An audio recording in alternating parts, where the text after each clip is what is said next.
நம் வாழ்க்கையில் முதல்ல எது நடந்தாலும் அது ஒரு இம்பார்ட்டன்ட், அது ஒரு பெஸ்ட்டு, நம் வாழ்க்கையில் மறக்க முடியாதது இல்லையா? முதல்ல யாருனாலும் ஒரு நமக்கு gift கொடுத்துருக்கலாம், இல்லை முதலாக நம்ம யாருனாலும் சந்திச்சிருக்கலாம், முதலாக நம்ம வந்து ஒரு இடத்துக்கு போயிருந்து அதை பார்த்துருந்துருக்கலாம் இல்லையா?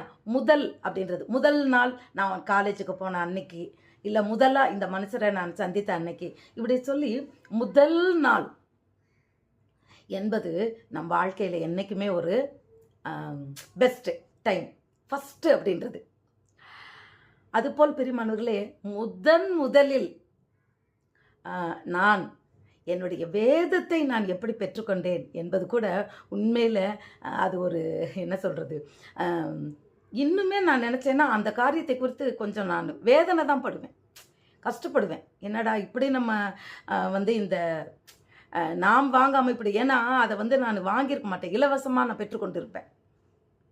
எப்படி அதை வாங்கக்கூட நான் வந்து பரம்பரை கிறிஸ்தவள் தான், ஆனால் நான் அதை வாங்கலை. எப்படி நான் பெற்றுக்கொண்டேன், எப்படி எந்த வயதில் பெற்றுக்கொண்டேன், யார் மூலமாக பெற்றுக்கொண்டேன்? வீடியோவை தொடர்ந்து பாருங்கள். இந்த வீடியோவில் கீழே நான் லிங்க் கொடுத்துருக்கிறேன், அந்த வீடியோவை குறித்து நிச்சயமாக பிரியமானவர்களே தொடர்ந்து பாருங்கள். மேக்னிஃபிசன்ட் பிளெஸ்ஸிங்ஸ்ன்ற யூடியூப் சேனல் மூலமாக ஷார்ட்ஸு போடுறேன். தேவனை அறிகிற அறிவிலையும் நித்திய ஜீவனுக்கு நித்திய ஜீவனை நாம் அறிந்து கொள்ளும்படியாய், தேவனுடைய சித்தத்தை நாம் தெரிந்து கொள்ளும்படியாய், பிரியமானவர்களே தேவனுடைய விருப்பம் என்னன்றதை நாம் தெரிந்து கொண்டு அவருடைய சத்தியத்தின் பாதையில் நடக்கும்படியாய் அநேக வீடியோக்கள், லாங் வீடியோக்கள், ஷார்ட்ஸு போட்டுக்கொண்டு இருக்கிறேன்.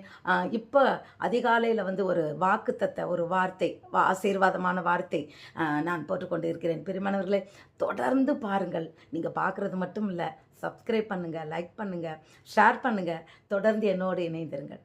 God bless you.